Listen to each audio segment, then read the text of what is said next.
সম্মানিত দর্শক, আপনাদের প্রত্যেককে স্বাগত জানাচ্ছি আপনার মতের আজকের আয়োজনে। আজকের আয়োজনটা আমরা যে শিরোনামে সাজিয়েছি সেটা হচ্ছে কোন পথে নির্বাচনের রাজনীতি।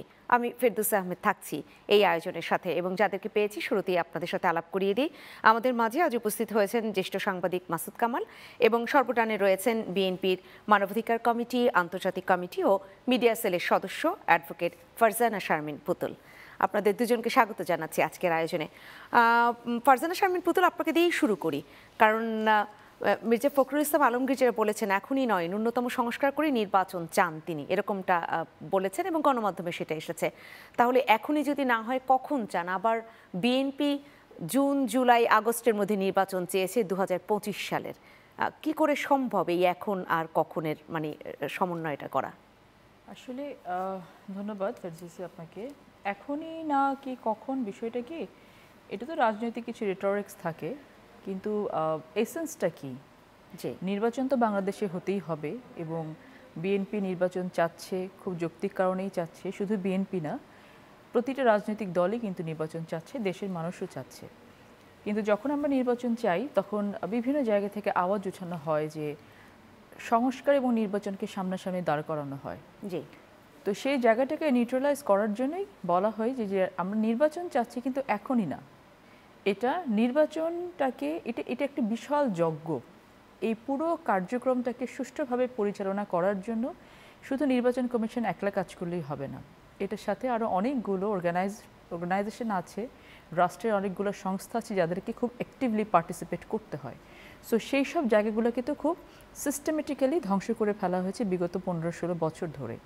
সো এই জায়গাগুলো যদি আপনি সংস্কার না করে প্রপার জায়গাতে সুষ্ঠু নির্বাচন করার জন্য যে পরিবেশের প্রয়োজন সেই পর্যন্ত যদি আপনি না নিয়ে যান তাহলে কিন্তু নির্বাচনটা করা সম্ভব হবে না। সো বিএনপি যে জায়গাটাতে দাঁড়িয়ে কথা বলে এবং ম্যাক্সিমাম মানুষই যে জিনিসটা চান সেটা হচ্ছে যে নির্বাচনটাকে সুসংগঠিত করার জন্য, সুন্দরভাবে পরিচালনা করার জন্য এবং বাংলাদেশের জনগণ দীর্ঘ সময় ধরে তাদের যে ভোটাধিকার থেকে বঞ্চিত ছিল সেই ভোটাধিকারটা প্রয়োগ করার জন্য যেই যে সংস্কারগুলো প্রয়োজন সেই সংস্কারগুলো করে নিয়ে তারপরে আপনারা নির্বাচনটা দেবেন। সেই সংস্কারগুলো কি এই জুলাই আগস্টের মধ্যে হবে, যেটা বিএনপি চেয়েছে? যদি না হয় তাহলে 2 মাস বেশি লাগবে, 2 মাস কম লাগবে। এটা তো কোনো এমন কথা না যে টাইমলাইন বেঁধে দেওয়া হয়েছে। বিএনপি কোনো অযৌক্তিক কথাই পর্যন্ত কখনো বলেনি বা অযৌক্তিক কোনো দাবিও রাখেনি। বিএনপি জনগণের ভাইবটা বুঝে, জনগণের সেন্টিমেন্ট বুঝে এবং দেশের জন্য কোনটা কল্যাণকর হবে। বিএনপি তো ভুইফুর কোনো রাজনৈতিক দল না। বাংলাদেশের সবথেকে বড় ডেমোক্রেটিক পার্টি হচ্ছে বিএনপি।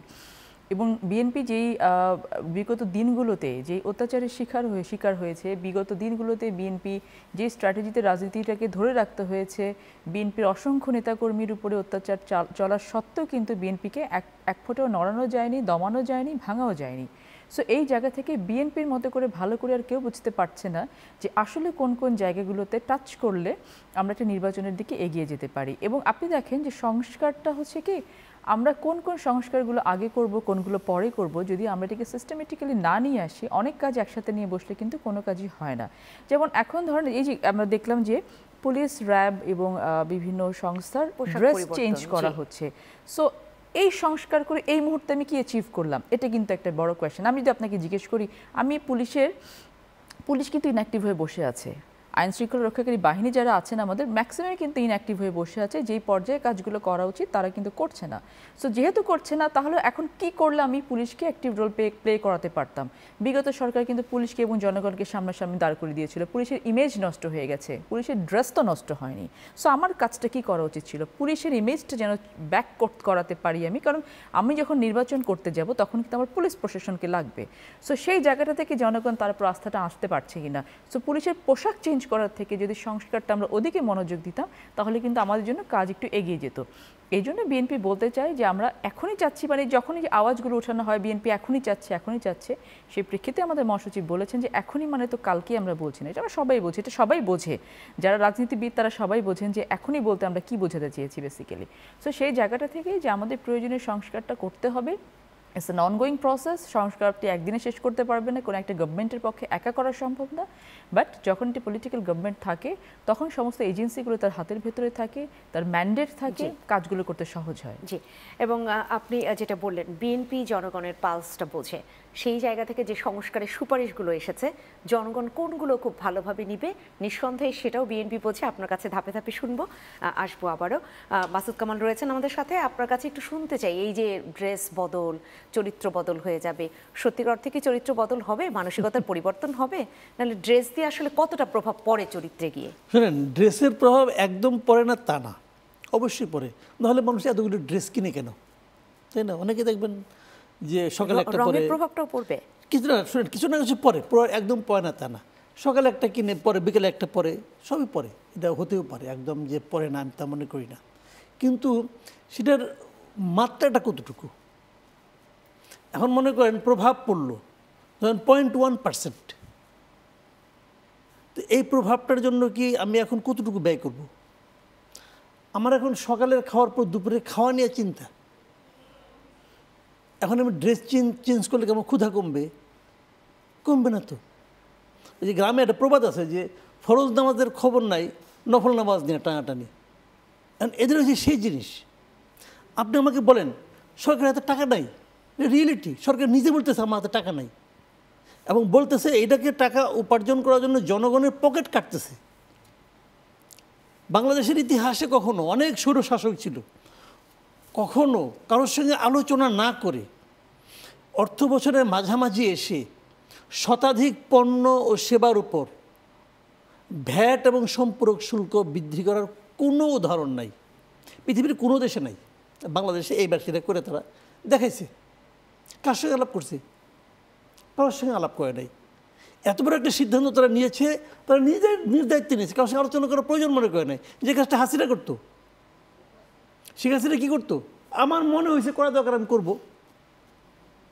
এই আচরণটাকে আমরা, হাসিনার এই আচরণটাকে আমরা কী বলতাম? স্বৈরাচারী বলতাম। মানুষকে আপনি কী নামে অভিহিত করবেন না তার আচরণের উপর নির্ভর করে, ব্যক্তিটার উপর নির্ভর করে না। তো এই আচরণটা এরা কী করেছে? সেই কাজটা করেছে। এরা কারোর সঙ্গে আলাপ করতে পারতো না। এই সরকারের সবচেয়ে বড় দুর্বলতা হলো এবং সবচেয়ে বড় ব্যর্থতা হলো যে তারা যে কিছু বোঝে না, তারা এটাও বোঝে না। তারা বোঝে না, তারা কিছু বোঝে না। তারা কি পারতো না? তেলের দাম বাড়ানোর ক্ষেত্রেও আলাপচারিতা দেখি নাই, কোনো বিষয় নাই। তারা কি এটা পারতো না? এই প্রবলেম যে টাকা নাই রে ভাই, নাই, বিগত সরকার চুরি করে নিয়ে গেছে, লুটপাট করে নিয়ে গেছে, সত্য কথা। এই পরিস্থিতিতে আমি কী করব? এটা তো বড় সংকট। তো এই সংকট থেকে উত্তরণের যোগ্যতা কি আমার একার আছে? যদি না থাকে আমি কি করব? যে এইটা বাড়ালে পরে যাদের ক্ষতি হতে পারে, তাদের যারা প্রতিনিধি আছে সবাইকে নিয়ে বসবো, ভাই তোমরা আসো, আমার তো আজকে এই অবস্থা, বলো তো কী করা যায়। এটা করলে কি আমার ইজ্জত যাইতো? ইজ্জত যাইতো না। বলতে পারতো যে এই সংকট হচ্ছে আওয়ামী লীগ তো ধরেন বিএনপি, জামাত, অন্যান্য যা পলিটিক্যাল পার্টি আছে, আওয়ামী লীগ তো বাতিল দল, ওরা বাদ দিলাম। যেগুলো আছে এক্সিস্টিং পার্টি যারা মাঠে আছে, ওদেরকে বলতে পারতো আপনারা আসেন, আমরা এই সংকটে পড়েছি, আপনারা একটা বুদ্ধি দেন। সেই বুদ্ধি শোনার পর আপনি আপনার মতোই সিদ্ধান্ত নেন। কিন্তু সবার সঙ্গে তো আলাপ করে নিলে কি হয়, আপনার সিদ্ধান্তটা আরও শার্প হতো, তাই না? আপনি তা করলেন না, আপনি একে একে করলেন, কইরা নিয়ে ধরা খেলেন। মানুষের গালাগালি আপনাকে করতেছে, যে গালাগালি করতে না পারছে সে অভিশাপ দিচ্ছে তো। তাহলে আপনি কার ভালোবাসা অর্জন করতে পারলেন? আপনি পারলেন না কারোরই। সরকারের উচিত ছিল কি জানেন, এই সরকারের মূল লক্ষ্য নেই। তারা কি এখানে অনন্তকাল থাকতে চায় হাসিনার মতো? চায় না তো। তারা বলতেছে ডিফারেন্স দেখি 1 বছর আর 1.5 বছর নাকি 1.5 বছর, এই তো ডিফারেন্স। ইউনুস সাহেব যদি বেশি দিন থাকে তারা 1.5 বছর থাকবে, এই তো। তো এইটুক সময়ের জন্য আপনি কি করবেন? সবাইকে ইনক্লুড করেন আপনার সঙ্গে, সবাইকে নিয়ে সিদ্ধান্ত নেন। তারা সিদ্ধান্ত নেয় কোন কারণে ডাকে, যে প্রোক্লেমেশন অফ রেভলিউশন, সেটাকে ভাষা কি হতে পারে, অথবা সেটার মূল ভাবধারাটা কি হতে পারে, যেটার কোনো ভূমিকাই নেই। মাসুদ কামাল, সেই ডাকাটাও আসলে কতটা ঠিকভাবে ডাকা হয়েছে এটাও যারা রাজনীতি করেন, যে সময় মতো দাওয়াত পাওয়া যায়নি, অনেক পরে SMS পাওয়া গিয়েছে, অনেকে এই জন্য সিপিবির মতো দল ওখানে যায়নি, মানে সেটাও আসলে তাহলে ডাকার ব্যাপারটা যদি একটু পরিষ্কার করতেন। মূল ব্যাপারটা কি আমি বলি আপনাকে, আমার যেটা মনে হয় কি জানেন, এই গভর্নমেন্টটা না একটু নন সিরিয়াস টাইপের গভর্নমেন্ট। মানে আমি সরকারের চেয়ার বসে, জানেন চেয়ার তো সবই এক, কিন্তু আমি কোথায় বসে আছি, কোন চেয়ারটায় বসে আছি, এর তো আলাদা একটা গুরুত্ব আছে, আছে না? আছে তো। আপনি ঘরের চেয়ারে বসে থাকা অফিসের চেয়ারে বসে থাকা, সরকারের চেয়ারে বসে থাকা, আলাদা একটা গুরুত্ব আছে না? আপনি যখন সরকারের চেয়ারে বসবেন তখন আপনার একটা সিদ্ধান্তের উপর, আপনার একটা ভুলের উপর পুরো জাতি কিন্তু ক্ষতিগ্রস্ত হওয়ার একটা আশঙ্কা থাকে। আপনি মনে করেন একটা কথা আমি বলি, উদাহরণ দিয়ে বলি, এই নুরুল কবির সাহেবের সঙ্গে কয়েকদিন আগে আমাদের চিফ অ্যাডভাইজার একটা ইন্টারভিউ দিলেন না? উনি কি বললেন? আমার কোনো অভিজ্ঞতা নাই, এটা তো আমার জগৎ না, আমাকে জোর করে নিয়ে আসছে, আমি এখানে আসছি, এখন দেখি কি করা যায়, চেষ্টা করতেছি, ভুল হচ্ছে, ভুল থেকে শিক্ষা নিচ্ছি, মানে ট্রায়াল অ্যান্ড এরর বেসিস করতেছেন। আচ্ছা, এখানে একটা তার যাচ্ছে, এই তারের মধ্যে বিদ্যুৎ আছে কি না আছে আমি কি হাত দিয়ে টাচ করে বুঝবো? আমি টাচ করলাম, যদি বিদ্যুৎ থাকতে আর তো ভাই নাই, আমি তো এখানে শেষ। তো উনি তো একা মরবেন না, আমি তো একা মরবো তার হাত দিলে, উনি তো একা মরবেন না। উনি যদি ভুল করেন তাহলে তো পুরো জাতি মরবে। এই এক্সপেরিমেন্ট করার অধিকার ওনাকে কে দিয়েছে?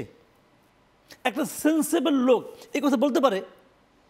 যখন ওনাকে বলা হলো যে আপনার অন্য উপদেষ্টারা তারা কোনো কাজ করতে, অনেকের বিরুদ্ধে অভিযোগ আছে পারে না, তাদের বিরুদ্ধে কোনো অ্যাকশন নেবেন কিনা, উনি বলে কি যে আমি পারি না, ওনারা না পারলে ওনাকে আমি কী করে বলবো? কি বুঝলেন আপনি? তাহলে আমি একটা জাহাজে উঠছি ভাই, এই জাহাজে আমি সমুদ্র পার হবো, আমার ক্যাপ্টেন এবং তার নাবিকরা কিছু পারে না, তারা বলতেছে দেখি কি হয়, চেষ্টা করে দেখি। এটা কোনো সেন্সেবল কথা? পৃথিবীর কোনো সরকার এই কথা বলতে পারেন? উনি আরামসে বসে বসে বৈঠকি ভঙ্গিতে কথা বলতেছেন। তো এই জন্যই বলি, হয়তো ওনার আন্তরিকতা আছে, হয়তো ওনার ভালো মানুষই আছে, মেবি সে অনেস্ট, আমি তাও মানি, বাট উনি ক্যাপেবল না। এবং যে কারণে উনি সিরিয়াস কোনটা সিরিয়াস বিষয় না এটাও বুঝেন না। দ্যাট ইজ হোয়াই আমি বলেছি এটা একটা নন সিরিয়াস টাইপের গভর্নমেন্ট, এবং নন সিরিয়াস টাইপের একটা গভর্নমেন্টের কাছে আমরা আমাদের স্বাধীনতার পর এ যাবৎকালের সবচেয়ে গুরুত্বপূর্ণ কাজটা করার দায়িত্ব দিয়েছি। জি, এবং সেই গুরুদায়িত্বের জায়গাটায় ফারজানা শারমিন পুতুল যেটা বলছিলাম, সংস্কারের মতো একটি বড় কাজ হচ্ছে একদম রাষ্ট্র মেরামতের কাজ, যেগুলো করবার দরকার ছিল, সেখান থেকে নানান ধরনের সুপারিশ এসেছে। পালস যেহেতু বিএনপি বোঝে, সেজন্য এই প্রশ্নটা এভাবেই করতে চাই যে যেই সুপারিশগুলো এসেছে, আমি একটা একটা যদি ধরি, যে নির্বাচন ব্যবস্থা, যে সংস্কার কমিশন, সেখানে যে সুপারিশগুলো এসেছে সেগুলো জনগণ আসলে কতটা চাচ্ছে, কি মনে করছেন আপনারা? বর্তমানে যে সরকারটা আছে বাংলাদেশে, আমরা প্রোজ অ্যান্ড কনস তো সব জায়গাতেই আছে, তবে আমরা এতটুকু কৃতজ্ঞতা বোধ আমরা রাখতে চাই সরকারের প্রতি, যে যেই ক্রাইসিস মোমেন্টে বাংলাদেশটাকে লিড করার জন্য ওনারা দায়িত্ব নিয়েছেন, এটা আসলে ইতিহাসে স্মরণাক্ষরে লেখা থাকবে, এটা আমি জানি। বিষয়টা হচ্ছে যে আপনি যে সংস্কারের কথা যেটা বলছেন, সংস্কার কমিশনগুলো যে রিপোর্টগুলো সাবমিট করেছে, এটা এখন পর্যন্ত আমরা এক্সিকিউটিভ সামারি যেটা বলি, যে সারসংক্ষেপ, এটা কিন্তু পাবলিশ হয়েছে বিভিন্ন ওয়েবসাইটে, প্রধান উপদেষ্টার ওয়েবসাইটেও হয়েছে, এবং যারা দিয়েছে তাদের ওয়েবসাইট থেকে হয়েছে। তো যখন সংস্কার প্রস্তাবগুলো দেয়া হচ্ছে, প্রত্যেকটা কমিশন সম্ভবত আগে কি অবস্থা ছিল, কেন প্রস্তাব দেয়া হচ্ছে, এই প্রস্তাবনাগুলোকে কিভাবে এক্সিকিউট করা যাবে, এই ধরনের মেথডোলজি হয়তো ওনারা দিয়ে দিয়েছেন। সো যতক্ষণ পর্যন্ত পূর্ণাঙ্গ রিপোর্টটা সামনে না আসছে, আমরা যতটুকু জানতে পেরেছি 31 তারিখের পরে হয়তো পূর্ণাঙ্গ রিপোর্টটা প্রকাশ করবে, তারপরে বিভিন্ন স্টেক হোল্ডার্সদের সাথে, পলিটিক্যাল পার্টিসদের সাথে এই সংস্কারগুলো নিয়ে আলোচনা চলবে, তারপরে গিয়ে এক্সিকিউশনের বিষয়টা আসবে। সো জনগণের চাওয়াটা কতখানি প্রতিফলিত হচ্ছে এটা আসলে এই মুহূর্তে বলা মুশকিল, যতক্ষণ পর্যন্ত কারণ আমরা যেমন যদি আকাশ কুসুম কোনো কিছু প্রস্তাবনা দিয়ে থাকি, যেটা হয়তো আলটিমেটলি এক্সিকিউট করা পসিবল না, ইমপ্লিমেন্টেশনের জায়গাটা এখনও তৈরি হয়নি, যেহেতু কোনো পার্লামেন্ট নেই এবং জনগণের ম্যান্ডেট প্রাপ্ত কোনো সরকার এখানে নাই, অনেক কিছু কিন্তু ইমপ্লিমেন্টেশনের জন্য পলিটিক্যাল গভর্নমেন্টের প্রয়োজন হয়, পার্লামেন্টের প্রয়োজন হয়। সেই জায়গাগুলো থেকে আসলে সাধারণ মানুষ সাদা চোখে কী চাচ্ছে? সাধারণ মানুষ সাদা চোখে চাচ্ছে যে আমরা এর আগেই গত 15 বছর যে দেশে বাস করেছি, সেই দেশ আমরা ফেরত চাই না। আমরা যে ধরনের শাসক দেখেছি বাংলাদেশে, সেই ধরনের শাসক আর ভবিষ্যতে আমরা দেখতে চাই না। আমরা চাই যে বাংলাদেশকে এমন একটি দেশ হিসেবে দেখতে, যে আমরা বলতে পারবো এটা আমার দেশ, আমাদের ডিসক্রিমিনেশনের শিকার হতে হবে না, আমাদেরকে রাতে আমরা ঠিকমতো ঘুমাতে পারবো, আমাদেরকে গুম হয়ে যেতে হবে না, আমাদেরকে এক্সট্রা জুডিশিয়াল কিলিংয়ের শিকার হতে হবে না, আমাদের দেশে করাপশন কমে আসবে, আমাদের দেশের ব্যাংকগুলো ডাকাতি হয়ে যাবে না, এইগুলোই তো চাচ্ছে। সো আমি যেটা মনে করি যে সংস্কার কমিশনগুলো যে রিপোর্টগুলো দিয়েছেন, ওনারা হয়তো মোটা দাগে এইগুলোকে ওভারকাম করার জন্যই প্রস্তাবনাগুলো দিয়েছেন, কিন্তু কতটুকু প্র্যাকটিক্যালি দিতে পেরেছেন, কতটুকু এই মুহূর্তে করা সম্ভব, কতটুকু ভবিষ্যতে করতে হবে, কিভাবে করা যাবে, এই বিষয়গুলো নিয়ে আলোচনার প্রয়োজন আছে এবং আলোচনা হবে। সব থেকে জরুরি হচ্ছে পাবলিক কনসেনসাস। যেই প্রস্তাবনাই আপনি আপনার টেবিলে উপস্থাপন করুন না কেন, সেই প্রস্তাবনাতে যদি জনগণের মতামতটা না থাকে, এটা কিন্তু কোনোভাবে এক্সিকিউট করা পসিবল হবে না। এক, 2 নাম্বার হচ্ছে যে পলিটিক্যাল পার্টিগুলোর গুডউইল, যে আমি যে সংস্কার প্রস্তাবগুলো আমার টেবিলে আসছে, আমি প্রস্তাবগুলো আমার যদি বিপক্ষেও যায়, তারপর আমি এটাকে ইমপ্লিমেন্ট করব for the sake of the country, for the sake of the people of the country, যে আবার যেন 5 তারিখের আগে আমাকে ফিরে যেতে না হয়, আবার যেন কোনো ফ্যাসিজম বাংলাদেশে আবার উঠে আসতে না পারে। সো সব কিছু মিলিয়ে আপনি এক বাক্যের উত্তর দিতে পারবেন না যে মানুষের জনগণের আকাঙ্ক্ষার কতটুকু প্রতিফলন হয়েছে, কারণ জনগণের আকাঙ্ক্ষা তো এখানে খুব বেশি আসার সুযোগ পাওয়া যায়নি। আমি নিজে একটা সংস্কার কমিশনে এই ছিলাম। ভাবনাটা কি পলিটিক্যাল উইল থেকে প্রত্যেকটা রাজনৈতিক দল ভাববে, নাকি বাধ্য হবে যেন আমার জীবনে 5 আগস্ট না আসে? কিভাবে আর কি ভাববে?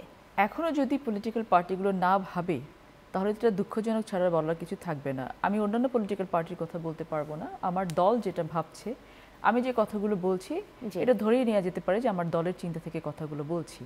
এবং আমাদের দলের টপ টু বটম লিডারদেররা যেই স্ট্যান্ডার্ড মেনটেন করছেন, যে স্ট্র্যাটেজিতে আগাচ্ছেন, রাজনৈতিক যে মতাদর্শ নিয়ে আগাচ্ছেন, এবং যে মতাদর্শ একেবারে তৃণমূল পর্যন্ত পৌঁছে দেওয়ার চেষ্টা করছেন আমাদের 31 দফার মাধ্যমে, যেটা নিয়ে আমরা একেবারে প্রত্যন্ত অঞ্চলে চলে যাচ্ছি, যে মানুষকে বোঝানোর জন্য যে বিএনপি কী নিয়ে মানুষের কাছে যাবে।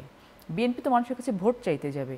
সো তুমি আমাকে যে ভোটটা দিবা, কেন দিবা, দিস ইজ দ্য থিং, যে আমি ভবিষ্যতে তোমার জন্য নিয়ে এসেছি। যদি মানুষ এটাকে অ্যাকসেপ্ট করে, যদি মানুষ আমাদের উপর বিশ্বাস স্থাপন করে, তাহলে বিএনপি হয়তো রাষ্ট্র পরিচালনার দায়িত্ব নেবে এবং নিয়ে তারা হয়তো সেভাবে চলার জন্য প্রস্তুতি নিচ্ছে তারা। এখন আমি এই মুহূর্তে আপনাকে এটা কীভাবে বিলিভ করাবো?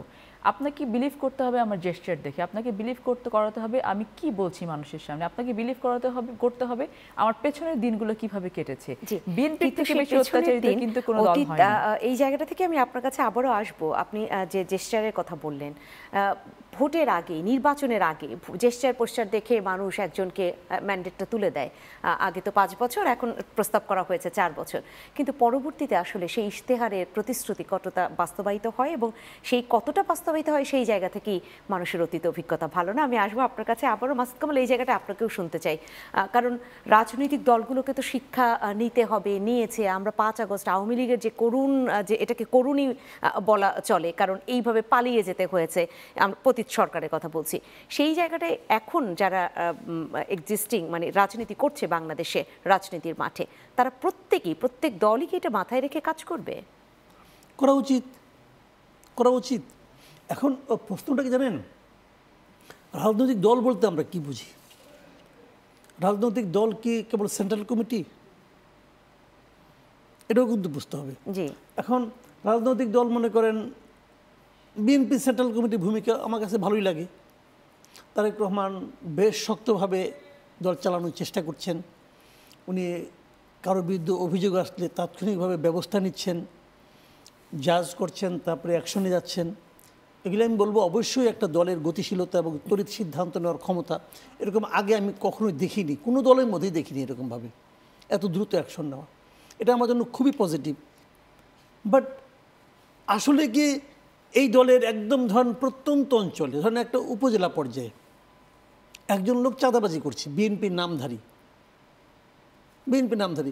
সেই খবর সবগুলি উপজেলার খবর তো তার কাছে আসবে না।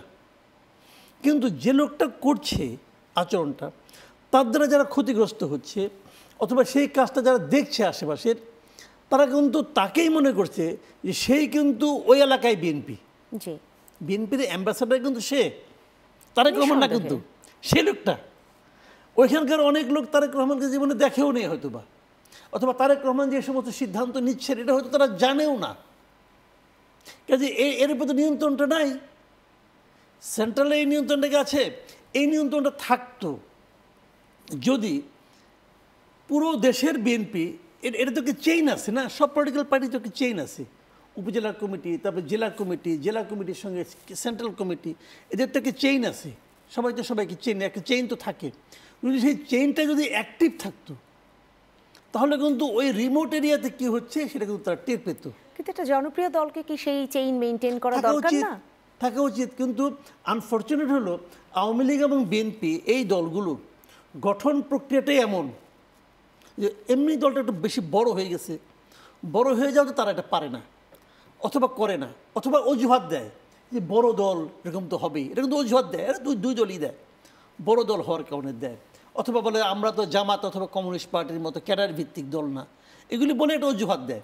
কিন্তু থাকা উচিত, আপনারা দেশ শাসন করেছেন অথবা করবেন, আপনি তো থাকবেন না কেন? থাকা তো উচিত, পারেন নাই কেন? পারা তো উচিত ছিল। আমার কথা হলো যে আপনি কেন পারেন নাই এটা আপনার সান্ত্বনা হতে পারে, বাট আমি একজন সাধারণ মানুষ হিসাবে আমি যা চাই, দেখেন একটা কথা আমি বলি আপনাকে, 5ই আগস্টের পরে মানুষের মধ্যে কিন্তু একটা অনেকের মধ্যে বলতে নিশ্চয়ই আপনি শুনছেন, এবং এটা খুব জনপ্রিয় একটা স্লোগানের মতো কিন্তু পরিণত হয়েছিল যে এক স্বৈরাচারকে তাড়িয়ে আরেক স্বৈরাচার চাই না। এটা কিন্তু বহু শুনেছেন। এই আরেক স্বৈরাচারটা কে? কেন মানুষের মনে আরেক স্বৈরাচারের চিন্তাটা এলো? মানুষের পুনরাবৃত্তি দেখতে চাচ্ছে না। তার মানে আরেক স্বৈরাচারটা কে? আওয়ামী লীগ নিশ্চয়ই নয়, আরেক। জি, বলে নাই তো ওই স্বৈরাচার, বলছি এক স্বৈরাচারকে পাল্টে আরেক স্বৈরাচারকে চাই না।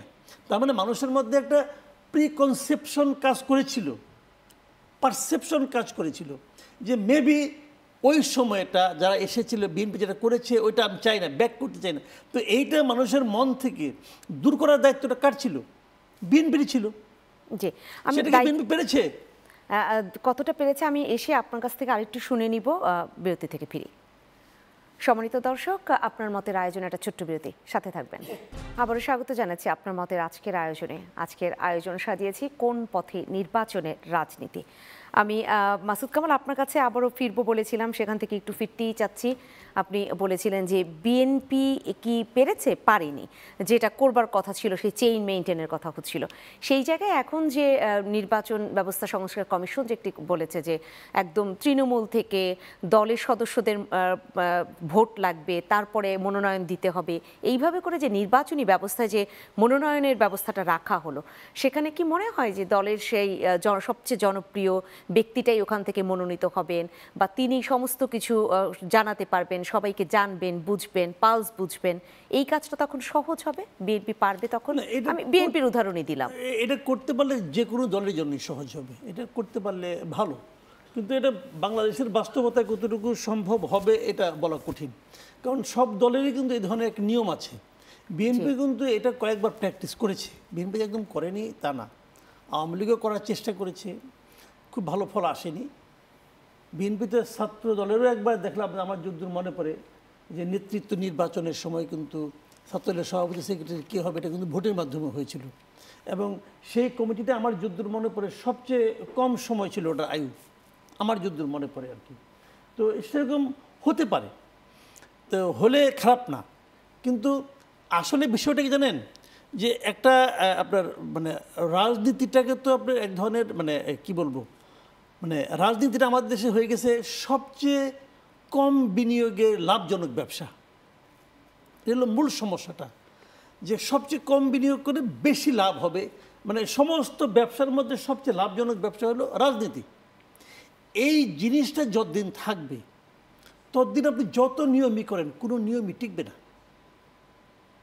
রাজনীতি যদি মানুষের সেবার জন্য হয়, আমি এখানেই জানতে চাচ্ছিলাম বিনিয়োগটা কিসের? বিনিয়োগ তো মানুষ ত্যাগও বিনিয়োগ করতে পারে, যে আমি অনেক ত্যাগ স্বীকার করব, এটা বিনিয়োগ করছি, তারপর ভালোবাসাটা পাবো। ব্যবসা বিনিয়োগ তো অর্থ, পুঁজি, পুঁজি দিয়ে তো ব্যবসা করবেন আপনি।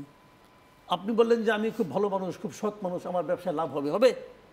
আপনাকে বিনিয়োগ, প্রাথমিক বিনিয়োগটা তো পুঁজি।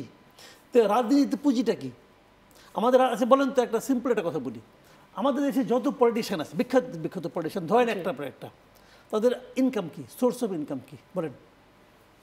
তাদের সোর্স অফ ইনকাম কি? মানে এটা কি একবার এমপি হলে পরে 3 পুরুষ বসে খাইতে পারে, কেন? উনি বেতন কত টাকা পান? একবার মন্ত্রী হলে পরে তার সম্পদের পরিমাণ 400 গুণ বেড়ে যায়। ওনার বেতনটা কি? ওনার সোর্স অফ ইনকামটা কি? ইনকামটা কি? তো এই রাজনীতি হচ্ছে আমাদের দেশের সবচেয়ে লাভজনক ব্যবসা। যতদিন রাজনীতি আমাদের দেশের সবচেয়ে লাভজনক ব্যবসা থাকবে, ততদিন এইখানে যাওয়ার জন্য নৈতিকতার কোনো মূল্য থাকবে না। এটা হলো বাস্তবতা, এটা মেনে নিতে হবে আপনাকে। তাহলে এই ব্যবসাটাকে লাভজনক করতে দিন না। আর লাভজনক করতে দেবেন না কীভাবে? ধরেন একজন লোকের এমপি, সে একটা এমপি, সে যদি একটা থানায় যায়, যে যদি বলে যে ওসিকে একটা কথা বলে, ওসির ক্ষমতা আছে ওই লোক ওই এমপির বিরুদ্ধে কথা বলার? কেন নাই? কারণ ওসি জানে ওখানে বসে থেকে সে একটা ফোন করে তাকে বদলি করতে পারবে। জি, যদি ফোন করে ওসিকে বদলির কালচারটা না থাকতো, তাহলে ওসি কিন্তু বলতে পারতো স্যার আপনি বসেন, কিন্তু আইন এটাকে পারমিট করে না। বলতে পারতো? বলতে পারবে? পারবে না। যে দেশে চিফ জাস্টিসকে ঘাট ধরে বের করে দেওয়া হয়, সিটিং চিফ জাস্টিসকে ঘাট ধরে বের করে দেওয়া হয়, এবং তারপরে প্রধানমন্ত্রীর ভাতিজা বলে যে একজন চিফ জাস্টিসকে নামিয়ে দিয়েছি, সেটা শোনার পর চক্ষু লজ্জার খাতিরে কেউ কেউ আবার আরেক চিফ জাস্টিসের কাছে অভিযোগ করে, আপনি যেগুলো সেটা বলছেন রয়ে যায় এখন পর্যন্ত। সেগুলো তো আমাদের অভিজ্ঞতা, আমরা অতীতে দেখেছি, কিন্তু আমরা সামনের দিনে তো ভালো কিছুর প্রত্যাশা করি যে সামনের দিনে এগুলো থাকবে না, দেশ একদম সত্যিকার অর্থে অনেক সুন্দর একটা দেশে পরিণত হবে। সেজন্যই তো রাষ্ট্র মেরামতের কাজ। কিন্তু আপনি কেন যখন মেরামত উৎসাহ দিচ্ছেন, হবে না? আমি জি, প্রত্যাশা করলাম। জি জি, আমি আপনার কাছে আসবো সেই প্রত্যাশা বা সেই স্বপ্নের ভঙ্গ হবার মতো কারণগুলো আপনার কাছ থেকে আমি শুনে নিব। আমি একটু ফারজানা শারমিন পুতুল আপনার কাছে আসি। ইশতেহার এবং সেটা পরবর্তীতে বাস্তবায়ন, এই যে প্রশ্নটা রেখেছিলাম, সেখানেই আসলে স্বপ্ন এবং পরবর্তীতে স্বপ্ন ভঙ্গ হয় মানুষের, এবং সেখান থেকেই মানুষ অনেক দূরে সরে যায়। রাজনীতিবিদদেরকে আর রাজনীতিবিদ মনে হয় না, তাদেরকে ব্যবসায়ী মনে হয়। এই জায়গাটা থেকে বের হব কি করে? এটাতে যাওয়ার আগে আমি একটু একটা কথা বলে নিই। মাসুদ ভাইয়ের উনি বলছিলেন কথা প্রসঙ্গে যে বিএনপি পেরেছে কি পারেনি। বিএনপি যে পেরে সব পেরেছে এটা তো আমরা কখনো বলছি না, কিন্তু বিএনপি যেটা করেছে বা পেরেছে এটা আর কোনো সরকার বা কোনো দল সেরকম করে করেনি, এখন পর্যন্ত করেনি। যেটা মাসুদ ভাই নিজেও বলছিলেন যে একটি বৃহৎ রাজনৈতিক দল তৃণমূল পর্যন্ত চেইন অফ কমান্ডটা মেনটেন করার কিন্তু আসলে একটু দুরূহ ব্যাপার। তার উপরে যেখানে আপনার দলের প্রধান, দুজন প্রধান, একজন অসুস্থ অবস্থায় দীর্ঘদিন যাবৎ কারাগারে বন্দী ছিলেন, আরেকজন দীর্ঘ সময় ধরে দেশের বাইরে অবস্থান করেছেন। সেই জায়গা থেকে যখন বিএনপিকে চিন্তা করা যায়, তখন আপনি চিন্তা করে দেখতে পাবেন যে বিএনপি কত স্ট্রংলি কিন্তু দাঁড়িয়েছিল এবং দাঁড়িয়ে আছে এখন পর্যন্ত। 5 তারিখের পরে যে শঙ্কা পতিত আওয়ামী লীগ করেছিল যে মাঠে ঘাটে লাশ পড়ে থাকবে লক্ষ লক্ষ, আমাদেরকে কিন্তু বিএনপির নেতাকর্মীকে কিন্তু গিয়ে আওয়ামী লীগের ঘরবাড়ি পাহারা দিতে হয়েছে। কারণ আপনার গায়ে যখন হাত পড়েছে, আপনার ভেতরে রক্ত কিন্তু টকবক করে ফুটেছে। আমার সেই নেতাকে বা সেই কর্মীকে কিন্তু আশ্বস্ত করতে হয়েছে যে তুমি এই কাজটা এখন করবে না, দল এটা এখন সাপোর্ট করছে না। এবং আমাদের ভারপ্রাপ্ত চেয়ারম্যান তারেক রহমান উনি কিন্তু খুব শক্ত হাতে সেটা মেনটেন করেছেন এবং পেরেছেন। যেই ঘটনাগুলো ঘটেছে আমরা ডিনাই করছি না যে কোনো ঘটনা ঘটছে না, এবং যখনই কোনো ঘটনা ঘটছে সেটা নলেজে আসার সাথে সাথে কিন্তু এটা প্রমাণ হওয়ার আগেই অ্যাকশন নেওয়া হচ্ছে। প্রমাণ সাপেক্ষে কিন্তু ফৌজদারি আইনে, দেশের প্রচলিত আইনে যে ব্যবস্থা নেওয়ার প্রয়োজন মনে করা হচ্ছে সেটাই কিন্তু নেওয়ার জন্য বলা হচ্ছে। যদি আরও কোনো প্রপোজাল থেকে থাকে তাহলে আমাদেরকে বলা হোক যে এটা করতে হবে, আমরা সেটাই করব। এটা হচ্ছে দলের স্ট্যান্স। আসেন আপনি ইশতেহার এবং স্বপ্ন এবং স্বপ্নভঙ্গ, এটা ঠিক যে যখন রাজনৈতিক দলগুলো ভোট চাইতে যায় অনেক কিছু সামনে নিয়ে যায়, হয়তো নির্বাচনে জয়ী হওয়ার পরে সেগুলো আবার সবগুলো তারা পূরণ করতে পারে না। বর্তমানে যে সংস্কারের যে প্রস্তাবগুলো আসছে, এবং আপনারা যদি আমাদের 31 দফা নিয়ে দেখেন, সংস্কার প্রস্তাবনা 6 মাসে, ধরেন 4 মাস বা 2 মাস আগে এসেছে। বিগত 2 বছর আগ থেকে কিন্তু বিএনপি প্রথমে 27 দফা, তারপর 31 দফা নিয়ে কিন্তু তারা পয়েন্ট নিয়ে কিন্তু মাঠে আছে। এবং আপনি মোরলেস যদি এটিকে ট্যালি করেন দেখবেন যে সংস্কার প্রস্তাবনাগুলো যেগুলো আসছে মোরলেস সিমিলার ক্যাটাগরি, যে মোটা দাগে যেগুলো দেখা যায় যে সবার চিন্তা ভাবনার সাথে মিল রেখেই কিন্তু করছে। বিএনপি কেন চাইবে আওয়ামী লীগের মতো হতে? বিএনপির সাথে আওয়ামী লীগের তফাৎটা কিন্তু খুব সূক্ষ্মভাবে না, খুব চমৎকারভাবে দেখা যাচ্ছে এখন। কারণ কি, যে বিএনপির স্ট্যান্সটা হচ্ছে যে আমি যদি রাষ্ট্র পরিচালনার দায়িত্ব পাই তাহলে আমি রাষ্ট্রটাকে পরিচালনা করতে চাই এমনভাবে যে ধ্বংসযজ্ঞ চলেছে সেই ধ্বংসযজ্ঞ যেন মেরামত করা যায়। আমি তো এই মুহূর্তে দাঁড়িয়ে আপনাকে প্রমাণ করে দিতে পারবো না, কারণ সেই সময়টা এখন আসেনি। সময় যখন আসবে, প্রমাণের সময়টা তখন আসবে। কিন্তু এই মুহূর্তে আমি কোন স্ট্যান্সটা নিচ্ছি, আমি মানুষকে কি বলছি, আমি ওই একই কথা বলবো, আমার জেস্টারটা কি, আমার অ্যাক্টিভিটিটা কি, সেটা দিয়ে কিন্তু প্রমাণ করতে হবে। আমাদেরকে বারংবার বলা হচ্ছে আপনারা মানুষের কাছে যান, যে আপনি ব্যক্তি ইমেজ নিয়ে মানুষের কাছে যান। যেটা বললেন, যেটা কামাল ভাই, যে হ্যাঁ, যখন একটা উপজেলার একজন নেতা একটা অন্যায় করছে, আপনি কিন্তু you are the ambassador at that moment. So আপনি কিন্তু বিএনপিকে ওখানে রিপ্রেজেন্ট করছেন। নিশ্চয়ই, এবং নিশ্চয়ই। আমাদের সেন্ট্রাল লিডাররা কিন্তু তাই বলছেন যে আপনি যখন মানুষের কাছে যাচ্ছেন আপনাকে দেখে কিন্তু মনে করছে বিএনপি আসলে এরকম। সো আগে আপনি নিজেকে ঠিক করেন, আপনি মনে করেন না যে আপনি ধানের শীষ নিয়ে যাবেন আর মানুষ আপনাকে ভোট দিয়ে সে আগের মতো করবে, মানুষ এখন ব্যক্তি ইমেজের দিকে তাকাবে। সো এই স্ট্যান্ডসগুলো কোন দল কবে কখন নিয়েছে আমরা জানি না। সো আমরা একটা গুণগত পরিবর্তনের চেষ্টা করছি রাজনীতিতে, যেহেতু বিএনপি একটি বড় দল এবং বড় দলগুলোকে দেখে ছোট দলগুলো শিখবে, বড়দেরকে দেখে যেমন ছোটরা শিখে, আমরা কিন্তু সেই পজিটিভ অ্যাপ্রোচটা দিতে চাচ্ছি জনগণের কাছে, ট্রু সেন্সে চাচ্ছি। ইন্টেনশনটা কিন্তু আমাদের খুবই স্পষ্টভাবে বোঝা যাচ্ছে যে আমরা আসলে এই কাজগুলো করতে যাচ্ছি, কারণ গুণগত পরিবর্তন না আসলে যে কোনো সরকারকে যেভাবে ফেলে দেওয়া যায় এটা কিন্তু দেশ এবং বিশ্ব দেখে ফেলেছে অলরেডি। সো আমরা কেন, এবং আমরা প্রমোট করতে চাচ্ছি কাদেরকে, যারা আসলেও এই গুণগত পরিবর্তনগুলো আনার জন্য দলে এক হয়ে কাজ করবে। এবং আপনি দেখবেন যে বিভিন্ন জায়গায় আমরা যখন 31 দফাগুলো নিয়ে যাই, আমরা যেই বডিগুলোকে নিয়ে যাই, আমরা যে টিমগুলোকে নিয়ে যাই, প্রত্যেকে খুব সফিস্টিকেটেড থাকে, প্রত্যেকে কিন্তু মেধাবী থাকে, প্রত্যেকে কিন্তু যারা কাজগুলো করছে মানুষের কাছে পৌঁছাচ্ছে তাদেরকে মানুষ অ্যাকসেপ্ট করছে। সো এই জিনিসগুলোকে দিয়ে আমরা কি বোঝাতে চাচ্ছি যে আমরা আসলেও কিন্তু চাই একটি গুণগত পরিবর্তন রাজনীতিতে আসুক, যেই পরিবর্তনটা আসলে আমাদের সবার জন্য, আমাদের সন্তানের জন্য একটা সুন্দর বাংলাদেশ গড়ার দায়িত্ব কিন্তু আমাদের, সেটা কিন্তু রিয়েলাইজেশনটা আমাদের ভিতরে আছে। এবং আপনি যেটা চমৎকারভাবে বললেন যে সেটা যে প্রমাণ করবার যে সুযোগটা সেটা তো এখনো আসেনি, জনগণ ম্যান্ডেট তুলে দিলে নিঃসন্দেহে সেটা প্রমাণ করবার সুযোগ আসবে। মাসুদ কামাল, আপনি বলছিলেন স্বপ্ন আসলে ভঙ্গ হবার একটা ইঙ্গিত, আপনার হাসির মধ্যে থেকে সেটাই মনে হলো। আমি তো খুব স্বপ্ন দেখি, এদেশের অনেক মানুষ স্বপ্ন দেখে সংস্কার হবে, রাষ্ট্র মেরামত হবে, বিএনপির মতো বড় কোনো জনপ্রিয় বা বড় দল ক্ষমতা যখন আসবে তারা এগুলো অনেক বেশি মানুষের পালস বুঝে চলবে, আমরা তো স্বপ্ন দেখছি। স্বপ্ন দেখাটা তো অস্বাভাবিক কিছু না, স্বপ্ন না দেখলে মানুষ বাঁচবে কি নিয়ে, তাই না? যে মানে মাঝ সমুদ্রে যে হাবুডুবু খায়, আশেপাশে কোনো নৌকা দেখে না, কিছুই দেখে না, সেও স্বপ্ন দেখে বাঁচার, নাহলে হাত পা ছুড়লো কেন? তখনও তো মৃত্যুর আগ মুহূর্তে পর্যন্ত কিন্তু হাত পা ছুঁড়ে, কেন ছুঁড়ে? ওই স্বপ্নটা আছে বলেই ছুঁড়ে, তাই না? তো সেই স্বপ্নটা সবারই আছে, আমারও আছে, আমরা তো অবশ্যই চাই। তবে আমি যে কথাটা বলি, দেখেন আসলে আমরা কিন্তু অনেকগুলো আপনার মানে ইতিবাচক দিক কিন্তু এই মুহূর্তে আমাদের পলিটিক্যাল এরিনাতে আছে। সেগুলো পলিটিক্যাল পার্টিগুলির মধ্যে এক ধরনের সংযত ভাব আমি দেখেছি। আমি তো এর আগে কখনো দেখিনি যে কোনো সরকার সব ধরনের মানে মাঠে থাকা সকল পলিটিক্যাল পার্টির সাপোর্ট পেয়েছে, কখনো দেখিনি আমি। এইবার তো পেয়েছে। আমাদের অন্তর্বর্তীকালীন সরকারকে কোন পলিটিক্যাল পার্টিটা সাপোর্ট করেনি? সবাই করেছে। কেন?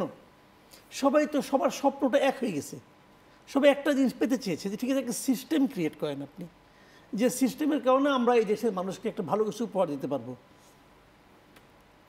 সেই সাপোর্ট এই সরকার বহন করতে পারছে কিনা, তাদের বহন করার সক্ষমতা আছে কিনা, এটা নিয়েও নানা বিতর্ক মানে নাই, আসলে নাই এদের সেই মানে ওই ধারণ করার ক্ষমতা এদের নাই, তাদের সেই যোগ্যতাই নাই। তো তারপরেও কিন্তু রাজনৈতিক দলগুলো এখনও আশা ছায় নাই। যারা নির্বাচন চাচ্ছে, যেমন বিএনপি তো সবচেয়ে বেশি নির্বাচন চাচ্ছে, তারাও কিন্তু এখনও তাদের সাপোর্ট উইথড্র করে নাই এই সরকারের উপর থেকে, এখনও কিন্তু করে নাই। তার মানে তারা চাচ্ছে যে ঠিক আছে আমরা যেটা চাই এটা সরকারের মাধ্যমেই হোক, কারণ কেউই তো এই সরকারকে ব্যর্থ করতে চায় না, তাহলে সেই সবাই ব্যর্থতা চাচ্ছে, সবার ঘাড়ে এসে পড়বে। আবার ধরেন বিএনপি নিজেরা আজকে থেকে মানে 2 বছর আগে তারা একটা নিজের একটা সংস্কার প্রস্তাবও দিয়েছে, এবং সেই সংস্কার প্রস্তাব কিন্তু তারা একা একা বানায় নাই, তাদের জোট যাদের আছে, যাদের মনে করেন তাদের বিএনপির তুলনায় ধরেন আপনার 90 ভাগের 1 ভাগ জনসমর্থনও নাই, তাদেরকেও কিন্তু তারা সমানভাবে গুরুত্ব দিয়ে একটা আপনার মানে 31 দফা তারা কিন্তু তৈরি করেছে। এখানে কিন্তু দফা কিন্তু তারা চেঞ্জও করেছে এদের দাবির প্রেক্ষিতে, আলোচনার প্রেক্ষিতে। তো এইটাই বিএনপি আগে কবে করতো, অথবা অন্য কোনো দলকে এরকম করতো না। এবং আজকে দেখলাম বিএনপি বলতেছে যদি আমরা 200 আসনও পাই তবুও আমরা জাতীয় সরকার করব। এই যে ছাড় দেওয়ার মানসিকতা, তো এইটাতে আমরা কোনো গুরুত্ব দিব না? অবশ্যই দেবো। আমি কিন্তু বলি নাই যে মানে বিএনপি কিছুই করার চেষ্টা করছে না, এটা কিন্তু আমি বলি নাই একবারও। এবং এটাও তো বলছি যে আমি যা দেখেছি তারেক রহমানের আচরণে, এটা তো আমি নিজে অভিভূত হয়েছি যে এটা খুব ভালো, খুব পজিটিভ। বাট আমার যে জায়গাটা প্রবলেম, যে জায়গাটা আমার শঙ্কা, যেখানে আমার স্বপ্ন ভঙ্গের একটা আশঙ্কা আমি দেখি, সেটা হলো দেখেন দলের শীর্ষ নেতা যেভাবে ভাবছেন তার ইমিডিয়েট নিচের নেতৃত্ব কি সেভাবে কাজ করতে পারছে? যতবার আমি শুনছি তারেক রহমানের কণ্ঠে যে এই কাজগুলো না করলে কিন্তু হবে না, তার ইকো তার প্রতিধ্বনিকে আমি অন্যান্য নেতৃত্বের মুখে শুনছি না। This is reality. আমি আজকে এখানে বসেই বলে যাচ্ছি, বিএনপির মধ্যে গ্রুপিং নাই গ্রুপিং বিএনপির মধ্যে, অমুক ভাই তমুক ভাই। তুমি বিএনপি করে হ্যাঁ করি, কোন ভাইয়েরটা, কোন ভাই তোমার গার্জিয়ান, তোমার ওখানে গডফাদার কোন ভাই? এনে ভাইয়ের রাজনীতি নাই বিএনপিতে? আছে। কিন্তু আপনি যে প্রশ্ন তুলেছেন সেখানে ফারজানা শারমিন পুতুলের বক্তব্য আর আপনার প্রশ্ন দুটো আবার দুই ইঙ্গিত করছে। আমি ফিরবো আলোচনা নিয়ে, বিরতি নিয়ে ফিরি। সম্মানিত দর্শক, আপনার মতের আয়োজনে একটা ছোট্ট বিরতি, সাথে থাকবেন। আবারও ফিরে এলাম আপনার মতের আজকের আয়োজনে। আজ কথা হচ্ছে কোন পথে নির্বাচনে রাজনীতি, এই শিরোনামে। ফারজানা শারমিন পুতুল, আপনার কাছে আসি। মাসুদ কামাল যে প্রশ্নটা তুলেছেন যে এরকম তো বলা হয় যে আপনি কোন ভাইয়ের বিএনপি করছেন, তার মানে এখানে একটা বিভাজন রয়েছে। কিন্তু আপনি কিন্তু চমৎকারভাবে বলছিলেন যে না, একদম তৃণমূল পর্যন্ত নিয়ন্ত্রণ করা সম্ভব হচ্ছে, এবং আপনি ওই সময়টা এভাবেও বলেছেন যে থামানো হয়েছে, শরীরে আঘাত পড়ার পরও থামানো হয়েছে, যে না এখন কোনো ধরনের বিশৃঙ্খলা করা যাবে না। তাহলে কোন ভাইয়ের বিএনপি এরকম হচ্ছে কেন? না, এটা তো আপনার অনুসারী থাকতেই পারে। হ্যাঁ, অনুসারী থাকাটা অন্যায়। তাই বলে বিভাজন একটি বড় দলের মধ্যে? না, বিভাজন কিন্তু সেরকম কোনো বিভাজন নেই। এখন আমরা বাংলাদেশে 300টা আসন আছে, 300 আসনে 300 জন নির্বাচন করবেন। 300 জনে কি এক্সপেক্টেড থাকেন নাকি? ওখানে 900 জন থাকেন, 1200 জন থাকতে পারে। সো সেখানে আপনার অনুসারী থাকবেই, এটা কোনো অন্যায় কোনো কিছু না একটি বড় রাজনৈতিক দলে। বরং এটা আমি বলবো যে এটা একটা সৌন্দর্য থাকে। কিন্তু এটা যখন কোনো অন্যায় করে তখন অবশ্যই সেটাকে আমরা পেট্রোনাইজ করতে যাব না। সো গ্রুপিং রাজনীতিটা প্রত্যেকটা বড় রাজনৈতিক দলের এটা থাকেই। এটাকে যদি অন্যায়ভাবে কোনোভাবে ম্যানিপুলেট করার চেষ্টা করা হয় সেটা একটা ডিফারেন্ট ইস্যু থাকে। সেটা এক জিনিস, কিন্তু আবার ওই যে তৃণমূল বিএনপিও আমাদেরকে শুনতে হয়েছে, সেরকম কোনো আশঙ্কা থাকলে সেটা তো আবার অন্য। তৃণমূল বিএনপি মানেটা কি? তৃণমূলে তো আপনার সেক্টর থাকে। সেন্ট্রাল হচ্ছে একটা লেয়ার, ডিভিশন একটা লেয়ার। না, তৃণমূল বিএনপি নামে যে আলাদা একটা দলের, সেটা তো তাদের তো ওনাটা দল গঠন করেছে। না, সেরকম কোনো কিছু, সেরকম কোনো বিভেদ। যখন সব থেকে ক্রাইসিস মোমেন্টে বিএনপি ছিল তখনই কিন্তু বিএনপিকে ভাঙা সম্ভব হয় নাই। চেষ্টা চলেছে বহুভাবে, বহু দিক থেকে, এবং ভালো কথা বলে, খারাপ কথা বলে, অত্যাচার করে, মানসিক টর্চার করে, ফিজিক্যাল টর্চার করে অনেকভাবে কিন্তু চেষ্টা করা হয়েছে। বিএনপিকে কিন্তু ভাঙা যায়নি। সো যে গ্রুপিংটা আছে বা যেটা বলা হচ্ছে, এটা এমন কোনো গ্রুপিং না যেটাকে বিএনপিকে কোনো বিপদগ্রস্ত অবস্থায় ফেলে দেবে। অনুসারী থাকতেই পারে, সেখানে আমি অন্যায় কোনো কিছু দেখছি না। এই জায়গাটা থেকে আলটিমেট বিএনপির উপরে ইম্প্যাক্ট কতটুকু পড়তে পারে সেটা হচ্ছে মেইন বিষয় আমাদেরকে। যে জায়গাগুলোতে এক থাকা জরুরি, আমাদের হাইকমান্ড কিন্তু অনেক বেশি স্ট্রিক্ট। আপনাকে মনে রাখতে হবে, যখন একটি মাথা খুব স্ট্রং থাকে, মাথা পচে গেলে কিন্তু মাছের দেহটা পচে যায়, যেটা কিন্তু লাস্ট গভর্নমেন্টের যেইগুলো মানে টেনিয়রগুলো গেছে আমরা দেখেছি। কিন্তু আমাদের যে সেন্ট্রালে, মাসুদ ভাইও যেটা বলছিলেন যে সেন্ট্রালে আপনাদের জায়গাটা মনে হয় অনেক বেশি স্ট্রং, যেটা তৃণমূল পর্যন্ত যায়নি। তৃণমূল পর্যন্ত না যাওয়ার অনেক কারণ আছে, কারণ রাজনীতি কিন্তু একটা চর্চার কাজ। বিগত 16 বছরে কিন্তু বিএনপিকে রাজনৈতিক চর্চাটা করতে দেওয়া হয়নি। আমাদের যে কোনো প্রসেশনের আগে বলা হতো ঘরের মধ্যে করেন, বিক্ষোভ করব ঘরের মধ্যে করেন, একটা প্রোগ্রাম করব 50 জন নিয়ে করেন। সো আমরা কতটুকু পর্যন্ত তৃণমূল পর্যন্ত যেতে পেরেছি, নেতাকর্মীর কাছে কতটুকু পর্যন্ত পৌঁছতে পেরেছি? রাজনীতি কিন্তু কোনো কালচার ছিল না, ট্রু সেন্সে পলিটিক্স যেটাকে বলে। সো সেই জায়গাটা থেকে আপনি রাতারাতি সব কিছু চেঞ্জ করে ফেলতে পারবেন এটা কিন্তু বলা যায় না। কিন্তু সুখের বিষয় যেটা, স্বপ্ন দেখার বিষয় যেটা, যে সেই স্ট্যান্ডসটা আমরা নিয়েছি, আমরা শুরু করেছি এবং আমরা যাওয়া শুরু করেছি। শুরু করলে সেখান থেকে কাজ হবে এবং এটা হচ্ছে। আমরা আমাদের কাছে যে রিপোর্টগুলো আসছে, যেভাবে তারা রেসিপ্রোকেট করছে, ইটস ভেরি মাচ পজিটিভ, এবং আমরা অনেক বেশি বিশ্বাসী হয়ে উঠছি যে আমরা সব লেয়ার পর্যন্ত কিন্তু এই স্টেবিলিটিটা নিয়ে আসতে পারবো ইনশাআল্লাহ। আমি একটু একদম তৃণমূল নিয়ে আলাপ হচ্ছিল তো, একদম দেশের বাইরে যেতে চাই। দেশের বাইরেও যে বড় বড় রাজনৈতিক দলগুলোর একটি শাখা থাকে, এটা নিয়েও এখন কথা উঠেছে, সুপারিশ করা হয়েছে শাখাগুলো থাকতে পারবে না, এবং বাংলাদেশের নির্বাচনে বহির্বিশ্বে একটা প্রভাব থাকে। এই কথাটা দীর্ঘদিনের একটা আলোচিত কথা। সেই জায়গায় এখন আমেরিকার তো নতুন প্রেসিডেন্ট শপথ নিলেন, সেটা নিয়ে অনেকে বলছে যে ডোনাল্ড ট্রাম্প আবার কোনো ধরনের এখানে কোনো অন্য সমীকরণ দাঁড়াবে কিনা। বিদেশিদের আমাদের দেশের বাইরে যে শাখাগুলো দলীয় থাকে, সেটা তো এখানে অন্যায় কোনো কিছু আমরা দেখি না, বরং কিন্তু আমরা তো সুপারিশ এসেছে যে আমরা সেগুলো আমরা থাকতে আরো পারবে এরকম না। সুপারিশ এসেছে যে বিদেশে যারা থাকে প্রবাসীদের যে ভোটিং রাইট সেটাকে যেন এনশিওর করা হয়। সো এটা থাকতেই পারে, এখানে তো অন্যায় কোনো কিছু না। আমাদের বিএনপিরও যুক্তরাজ্য শাখা, যুক্তরাষ্ট্র বিভিন্ন জায়গায় শাখা আছে। সো এটা তারা হয় কি দলের যদি এটা এক্সটেন্ডেড বডি থাকে, এখানে আমার মনে হয় না এখানে দ্বিমত করার কোনো কিছু আছে। আবার আপনি যখন যদি ভোটিং রাইট তাদের দিতে চান তো সেটা তো থাকতেই হবে সেখানে আরও বেশি।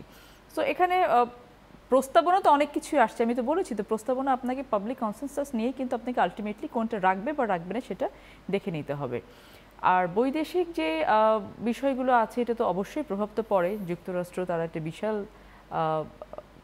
কি বলবো যন্ত্র বলা যায়, যেটা আর কি পুরো ওয়ার্ল্ডটাকে তারা ডমিনেট করে, তারা চালিকা শক্তি হিসেবে কাজ করে। বিভিন্ন জায়গা থেকে তাদের ব্যবসা থেকে শুরু করে বিভিন্ন কিছুর ইম্প্যাক্ট তো পুরো ওয়ার্ল্ডে থাকেই। সো সেই জায়গা থেকে ডোনাল্ড ট্রাম্প এসেছেন, ওনার কি হয় দেখা যাক উনি কী ধরনের ইনিশিয়েটিভসগুলো নেন।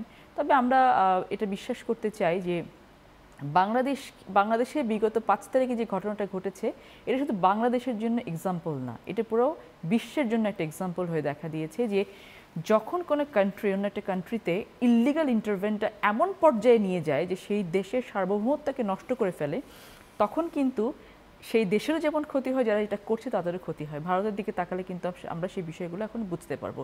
সো আমার মনে হয় না যে কোনো কান্ট্রি এই বাংলাদেশে ঘটে যাওয়া ঘটনা থেকে কিছু না কিছু শিক্ষা নিবে না, আপনি বলছেন এই মেসেজটা শুধু পার্শ্ববর্তী দেশ ভারতের জন্য না, এটা একদম পুরো বিশ্বের জন্য।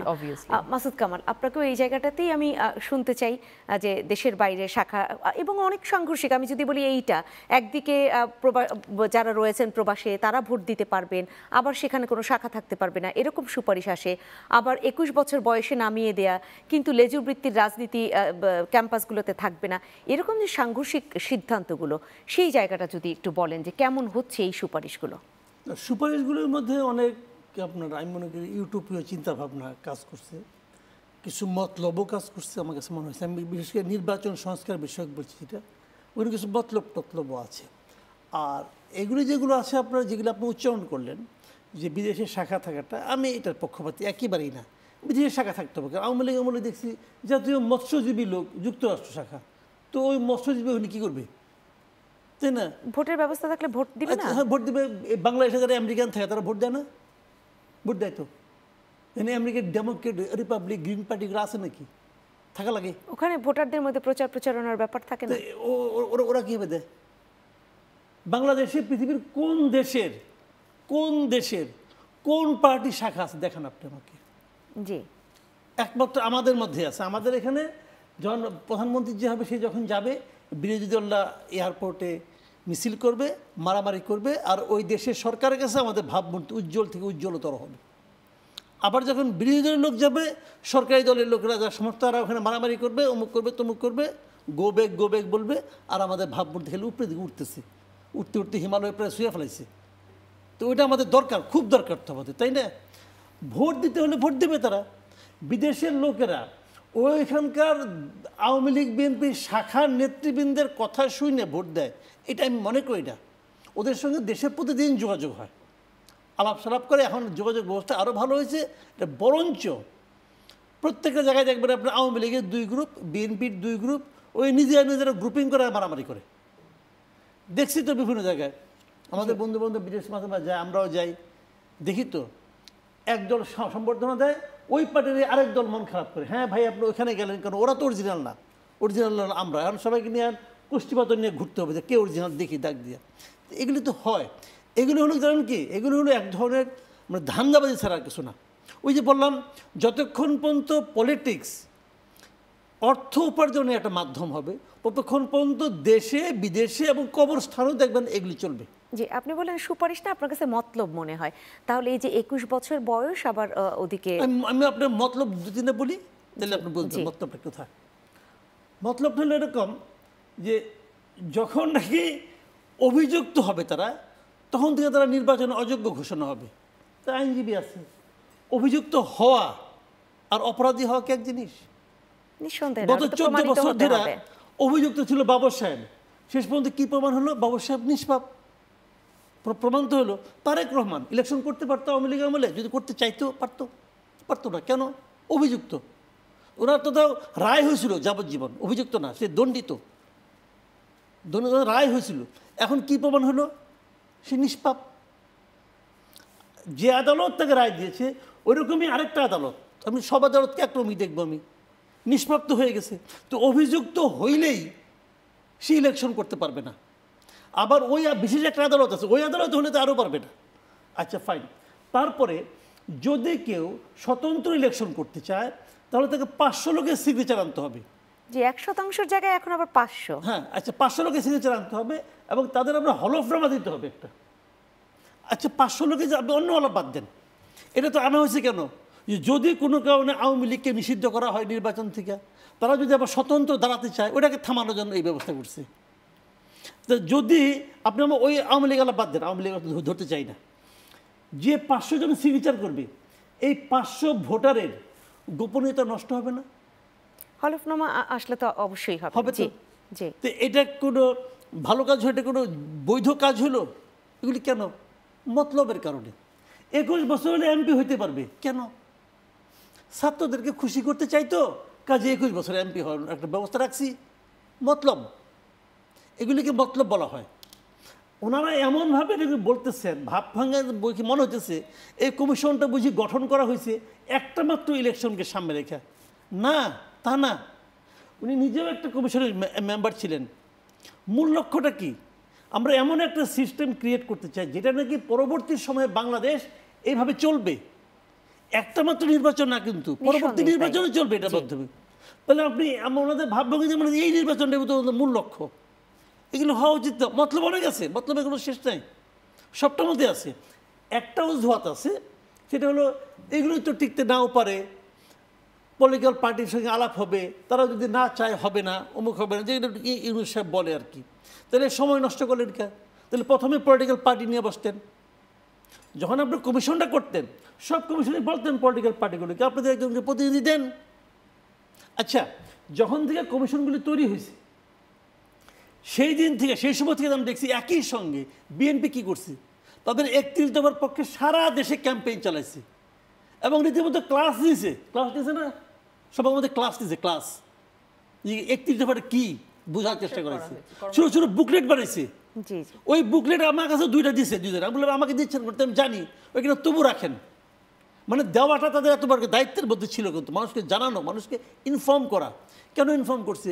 তারা তো বলতে পারতো একটা কমিশন হচ্ছে, আমরা অপেক্ষা করি। তা কিন্তু তো বলে নাই। তারা তাদের প্রচারণা চালাচ্ছে। অর্থ হলো তোমরা যা কিছুই করো না কেন, আমাদেরটা যদি বিবেচনায় না নেও তোমারটা আমি মানবো না। এবং আফটার ইলেকশন পরবর্তীতে আর সেটা যারা নির্বাচিত হয়ে আসবে তারা মানবে কিনা শেষ করতে হবে। একদম শেষে কিছু যুক্ত করবেন কিনা ফারজানা শারমিন পুতুল? গণতন্ত্রের চর্চা যেটা আমি বলেছি, মাসুদ ভাই খুব সুন্দর করে বিভিন্ন আমাদের যুক্তরাষ্ট্রের রেফারেন্সগুলো টানছিলেন। 400 বছর 200 বছরের গণতন্ত্রের চর্চা যেই কান্ট্রিগুলো করেছে তাদের সাথে বাংলাদেশকে মেলালে চলবে না। বাংলাদেশে গণতান্ত্রিক ধারা বারবার ব্যাহত হয়েছে, গত 15-16 বছরে কিন্তু সেটা ছিল না। সো আমাদেরকে ওই পর্যন্ত পৌঁছাতে হলে কিন্তু গণতন্ত্রের একটা একেবারে নির্ভেজাল ধারা অব্যাহত রাখতে হবে। সেই দিকে বিএনপি নিয়ে যেতে চায় এবং সূচনাটা বিএনপি করতে চায়, এটা আমি দ্ব্যর্থহীন কণ্ঠে বলতে চাই। দ্বিতীয়ত হচ্ছে যে সংস্কার কমিশনগুলো 1 মাস করে কিন্তু সময় বাড়িয়েছে, মেয়াদটা বাড়িয়েছে। আমরা যেদিন কমিশনগুলো রিপোর্ট জমা দিলাম, আমি দুদক কমিশনে ছিলাম সেদিন, সেখানে প্রধান উপদেষ্টার বক্তব্য এটা ছিল যে কনফ্লিক্টিং প্রপোজালগুলো আসছে, যেটা এই যে আপনি যেটা বৈদেশিক বিষয়টা নিয়েই বললেন, যে একবার বলা হচ্ছে যে ওখানে শাখা থাকতে পারবে না, একবার বলা হচ্ছে ভোটাধিকারের বিষয়টা, সেইগুলো যেন ক্রস চেক করে একটা কনসেনসাসে আসা যায় এবং তারপরে যেন আমরা পলিটিক্যাল পার্টির সাথে বসতে পারি। সো এই বিষয়গুলো আমি যেটা বলতে চাই যে বর্তমান বাংলাদেশে আমরা যে জিনিসটা করতে চাচ্ছি, বিএনপি করতে চাচ্ছে, আমরা যেন অতীতে ফিরে যেতে না পারি, একটা সুন্দর ভবিষ্যৎ করতে পারি। বিএনপি অতীতের কথা মনে করে সামনের দিনে এগোতে চায়। অসংখ্য ধন্যবাদ জানাচ্ছি ফারজানা শারমিন পুতুল আপনাকে, মাসুদ কামাল আপনাকে অসংখ্য ধন্যবাদ। সম্মানিত দর্শক, আপনাদেরকে অসংখ্য ধন্যবাদ। আজকের আয়োজন এখানেই শেষ করছি। অন্য কোনো প্রসঙ্গ নিয়ে আবারও ফিরবো আপনার মতের আয়োজনে। চোখ রাখবেন চ্যানেল 9-এর পর্দায়।